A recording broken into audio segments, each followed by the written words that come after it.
We are made of stardust. That is not a metaphor. It is a literal fact. Not only us, human beings.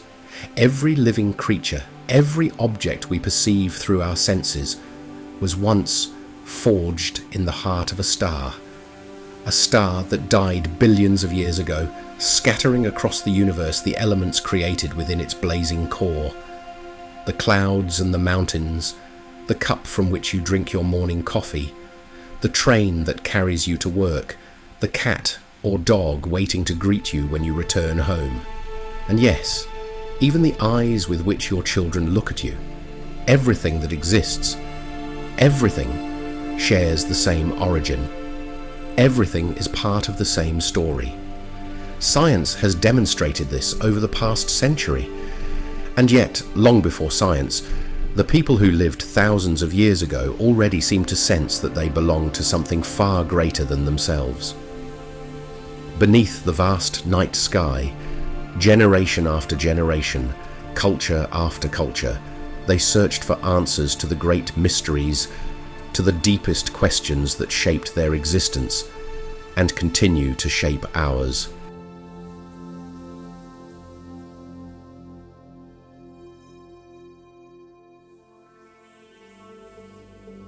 Around 40,000 years ago in Altamira, someone pressed the outline of a hand against the wall of a cave. 20,000 years later, in Lascaux, others painted a great black bull whose back seemed to point toward the Pleiades. 10,000 years ago, on the Gilf Kabir plateau in southern Egypt, people covered the walls of their shelters with images of themselves swimming beneath an ochre sky. Those first humans seemed driven by a single impulse, to question the natural world around them, to whisper their earliest doubts, to give shape to their deepest fears and hopes, a desire to understand. The stories first told around the fire, beneath the stars, the symbols they imagined, the myths they shared, were nothing less than humanity's first attempts to answer an immense question. A question as old as humanity itself. Throughout history, people have crossed continents and settled every corner of the earth. But their ideas traveled even farther. The cosmologies they created from the very beginning bear witness to that journey. Cosmologies that all sought to answer a question we are still asking today. What is all this that surrounds me, and who am I?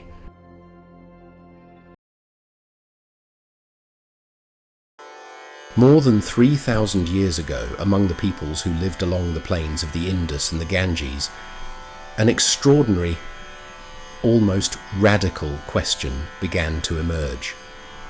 They were struck by the fact that dreams at night could feel just as vivid as waking life during the day. They saw that their own lives flowed relentlessly from birth to death. Kingdoms and empires rose and fell.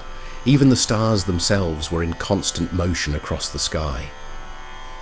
Everything around them seemed caught in an endless process of change. Was there nothing that endured? Could there be something deeper, something that survived the ceaseless flow of nature? Everything changed. Nothing remained. But if nothing remained, they reasoned, then none of it could be ultimate reality. So where was the real, the essential? Living in such a mutable world led them to a remarkable conclusion. They inhabited a universe of appearances, a world of forms that came into being only to disappear again. And so they devoted themselves to the search for an eternal, unchanging reality from which everything else was merely a reflection. There were not two realities, but only one. The changing world was simply the realm of appearances, a universe of illusion that they called Maya. The path to discovering that ultimate reality, they believed, lay within the inner voice that lived in every human being, the intimate awareness they called Atman, that which breathes, that which moves. Yet even that inner self and the individual who experienced it could only be an imperfect expression of the transcendent essence that filled the universe, an essence they called Brahman, the absolute reality. Every living being, every object, was simply one of the countless ways in which Brahman manifested itself throughout the cosmos. A way, they believed, in which ultimate reality contemplated itself through its infinite expressions. Imagine a wave crashing against a rock, scattering countless droplets into the air. For a brief moment, each drop believes itself to be separate, unique, forming its own relationships with everything around it. But that too is only a temporary illusion. Each drop becomes whole again only when it returns to the ocean, to the enduring reality, the ultimate whole, the consciousness that experiences everything. Human beings, animals, trees, the waters of the rivers and the clouds in the sky were all in constant transformation, because they were nothing more than that essence experiencing the universe, living through it.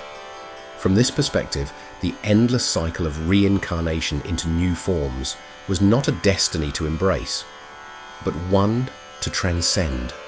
Life itself became an individual journey of learning and inner transformation whose highest fulfillment was only one: the final dissolution of the individual into the absolute, the return to what endures, the return to the whole, the place where reality is finally known.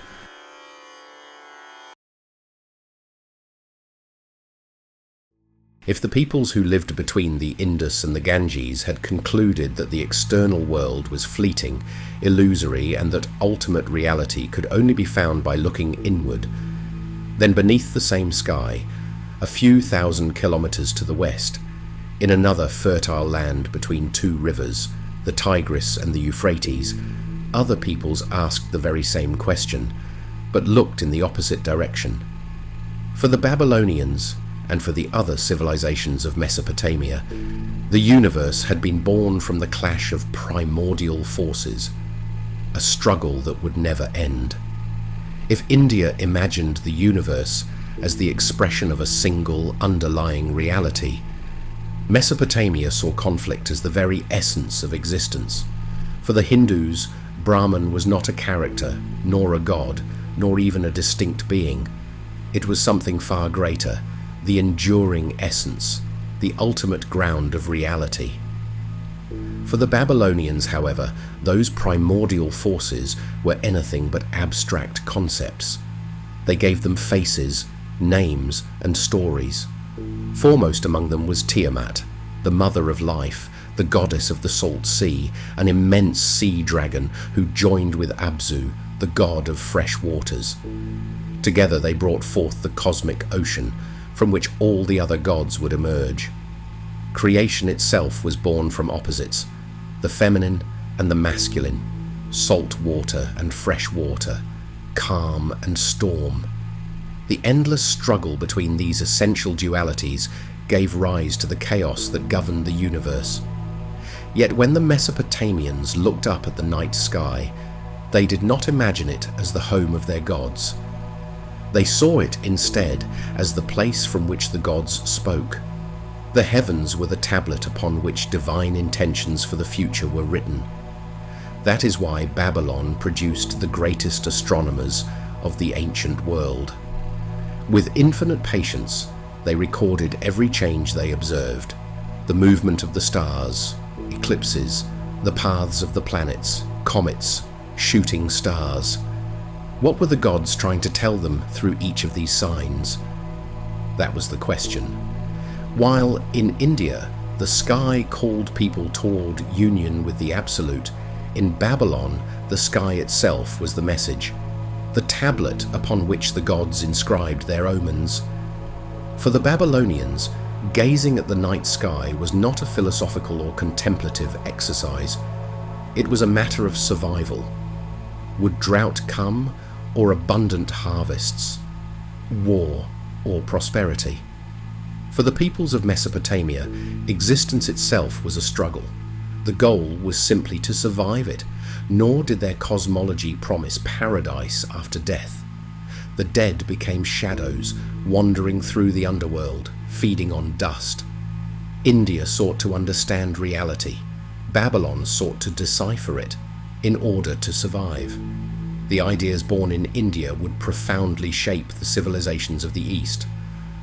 The Babylonian vision, meanwhile, would leave its mark on cultures farther west. If India offered a philosophy, an abstract path toward inner knowledge, Babylon offered a narrative, a story of conflict, a drama through which to explain the external world. In Mesopotamia, reality was conflict.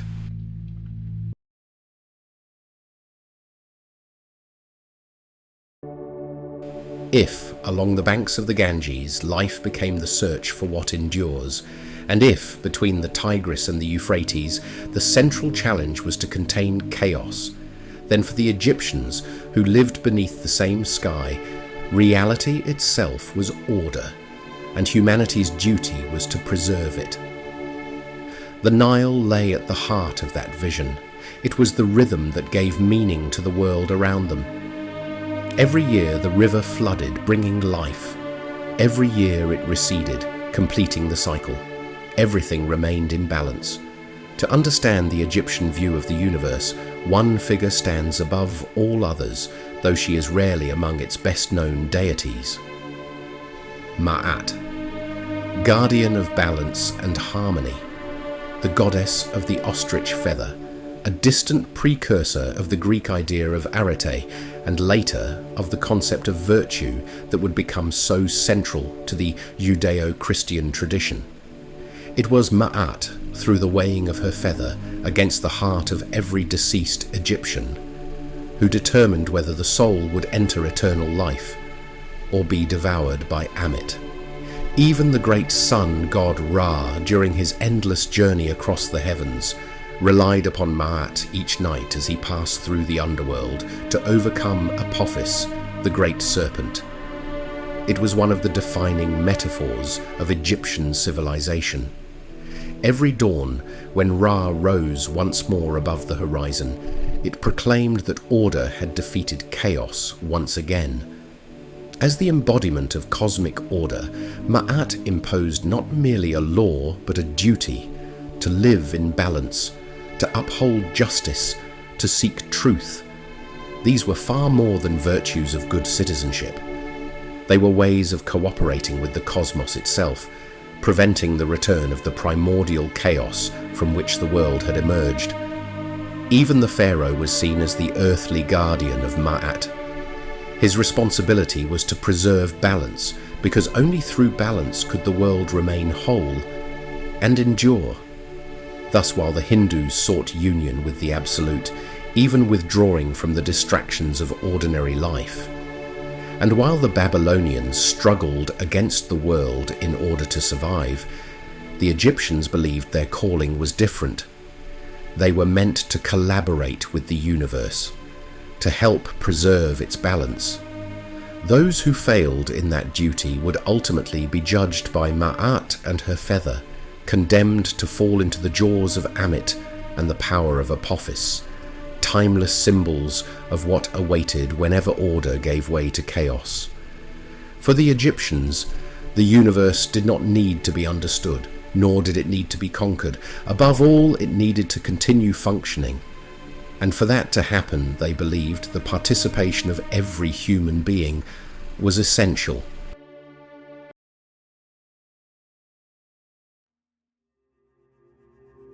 Logos, reason, Greece.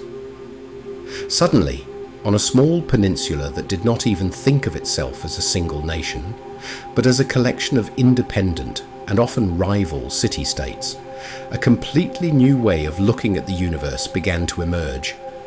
For the first time, what mattered was not only what people believed, but how they arrived at those beliefs. The Greeks' greatest contribution to the history of cosmology was not a particular answer. It was a method, a new way of looking at nature. Beliefs had to be supported by evidence. The universe would now be measured against a different standard, reason itself. Belief alone was no longer enough. The mysteries of existence, they argued, had to be examined through reason, because reason was the key to unlocking them. The questions that others had asked before remained the same, but the way of approaching them changed completely. Like the Hindus, some Greeks believed that behind the changing world there must exist a deeper reality. Like the Babylonians, others concluded that movement itself was the essence of existence. And like the Egyptians, some saw harmony as the principle governing the cosmos. These newcomers to the world of civilizations accepted many of the ideas that had shaped earlier cosmologies. Like their predecessors, they still saw reality as a mystery waiting to be uncovered. What made them different was the standard they demanded before accepting any explanation. For them, dialogue, argument, and rational demonstration were the path to truth. If you like, method itself became more important than belief. Logos, reason. It became the measure against which every conclusion had to be tested. That was Greece's great contribution, one that has shaped humanity ever since. The path that would eventually become science. Yet reason itself was never the answer. It was the tool. Different paths, even opposing ones, could still emerge from honest inquiry. The mistake did not lie in asking the wrong question or even reaching the wrong conclusion. It lay in faulty reasoning. Thus, while one school saw in the flowing rivers the rise and fall of kingdoms and the aging of human beings proof that nothing truly endures, another insisted that nothing ever changes. Change itself, they argued, is merely an illusion, because nothing can cease to be what it is. Others, searching for ultimate reality, discovered that musical harmony obeyed mathematical relationships and concluded that the universe itself is written in the language of numbers. Others claimed that the world we perceive is nothing more than the shadow cast by a deeper and more real one. And still others turned away from the world of ideas altogether. They looked instead to nature itself. They observed. They classified living beings. They organized phenomena. Because they believed that if the universe could be understood, it would be through careful observation. Science would face many obstacles in the centuries that followed. The return of myths, the triumph of dogma, the revival of superstition. But the door opened by Logos could never again be completely closed.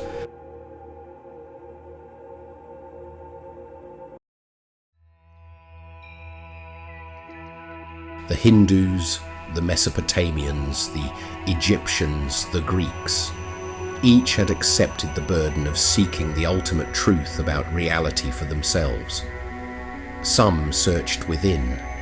Others read the signs written across the heavens. Others turned to dialogue and reason, and all of them, faced with the impossibility of reaching absolute and indisputable certainty, accepted that human knowledge had limits. Until a radical shift transformed the search, some came to believe they had found a way beyond uncertainty. The ultimate answers did not belong to humanity. Truth could arrive through revelation. If truth no longer depended upon fallible human beings, then it could no longer be questioned. It was a powerful idea, irresistible to many, yet it immediately raised new questions. Who made the revelation? The answer was simple: the only being who could know everything, the very creator of reality. Which led to another unavoidable question: why would the creator of everything reveal that knowledge only to some and not to everyone? The answer was equally profound and equally open to challenge. Because those who received the revelation were believed to be, among all humanity, the chosen people of that all-knowing and omnipresent creator. The idea first emerged among a small people who had spent decades in captivity in Babylon.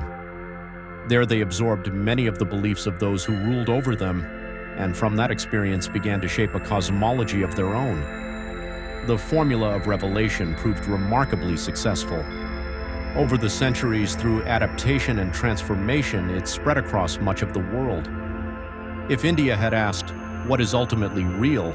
and Greece had embraced uncertainty as the necessary companion of reason, among the Hebrews, revelation opened the door for the first time in human history to absolute certainty. How can we know that something is true, the Greeks had asked, because God has said so. That became the answer throughout the monotheistic Mediterranean for centuries to come. The search gave way to certainty, doubt gave way to faith, and faith in turn came to distinguish believer from Gentile, and later from heretic or unbeliever. Unlike reason, faith no longer required proof. Indeed, to doubt was to undermine the entire structure, and doubt was often persecuted. The Hebrew cosmology, later inherited in large measure by Christianity and Islam, left little room for interpretation. There was only one God, the Creator, and His word was law. One final step, however, would allow these revealed cosmologies to triumph: their alliance with political power. Absolute truth, believed to have been revealed to a chosen few, became joined to temporal authority. Together they opened the way for the supremacy of faith over reason throughout much of the Western world. Many centuries later, that tension would re-emerge. Thinkers such as Nietzsche challenged the very idea of a truth guaranteed by divine authority, calling instead for the return of doubt as humanity's most powerful tool for confronting reality. A struggle between cosmologies that is far from over.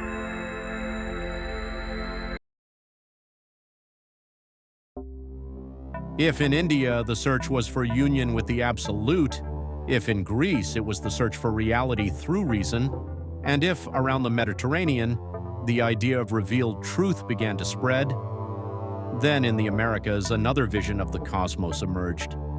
One that asked neither about the nature of reality, nor about the order of the heavens, nor about divine revelation.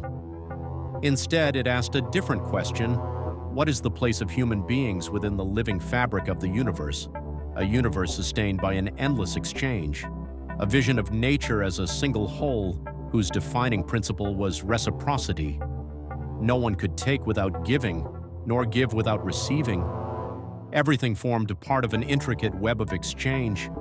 With different nuances, this idea came to shape the worldview of many peoples, from North America to the southern Andes. There, generations of cultures gradually envisioned a universe whose source was an ineffable creator, Viracocha, the origin of everything, before the stars, before the mountains, before humanity itself. From Viracocha came the gods, the animals, and every living being, inhabitants of the same living world, governed above all by one law: reciprocity. For it was through continual exchange that life itself endured. Pachamama, the Earth Mother, gave generously, but part of what she gave had to be returned.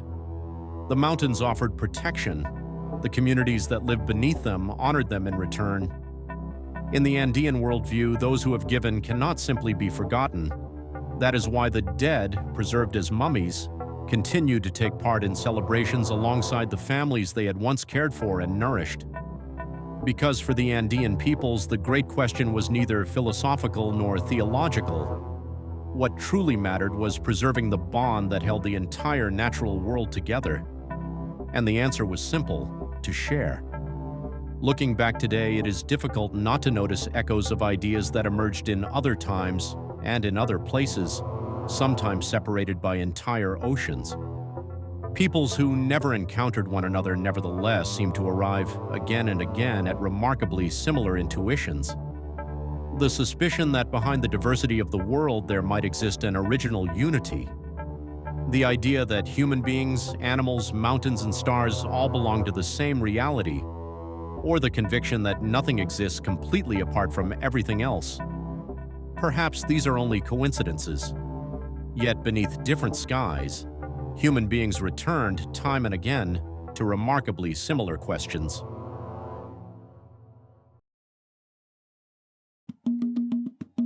European rationalism eventually gave rise to one of the defining statements of Western thought: I think, therefore I am. In many ways, Descartes' famous sentence became one of the foundations of the individualism that would shape European civilization for centuries. Across the Atlantic, however, many indigenous peoples arrived at a different conclusion. The foundation of reality did not lie within the individual. It lay in the relationship between human beings, the earth, the universe, and all living things. In the cosmologies of sub-Saharan Africa, that idea went one step further. The individual did not create the community. The community came first. Human beings existed because they belonged. Millions of Africans expressed this idea through a simple phrase, "I am because we are." A philosophy known as Ubuntu. Born among the peoples of southern Africa, Ubuntu would eventually spread far beyond Zulu and Bantu societies. Along the Gulf of Guinea, for example, the Yoruba expressed a remarkably similar idea.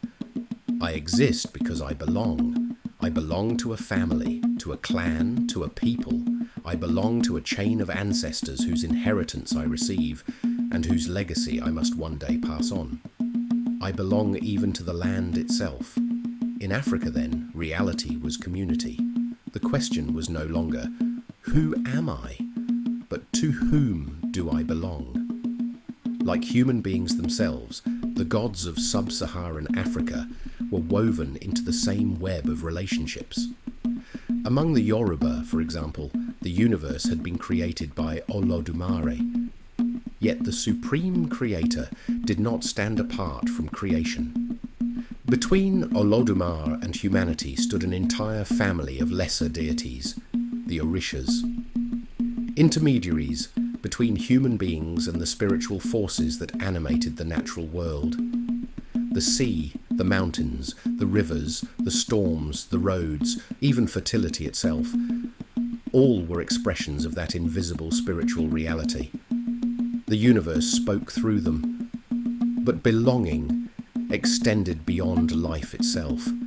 The past, and perhaps even more surprisingly, the future, were both present in the world of the living. Among the Yoruba, membership in the community transcended even death. Many believed that ancestors could return through newborn children. Hence, names such as Babatunde, the grandfather has returned, or Yetunde, the grandmother has returned. The generations were not separate lives. They were chapters of a single continuity. Just as India pointed toward a universe united by a shared essence, and just as, in the Andes, ancestral mummies still sat beside the living during great communal celebrations, so too in Africa, behind the diversity of appearances, lay a deeper unity to which everything belonged.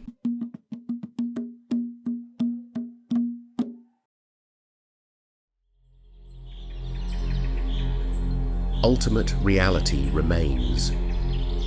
Elusive centuries before science revealed that everything which exists is a manifestation of the energy that set the universe in motion. Men and women across countless civilizations already sensed that they belonged to something greater than themselves, something that permeated everything, something that embraced both past and future. Each civilization looked upon the same stars with the same sense of wonder, the same immense sky that compelled them to ask, what is reality?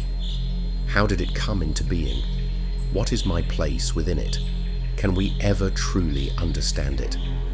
It is hardly surprising then that so many of their answers echo one another, even if those answers have never been as similar as the questions themselves.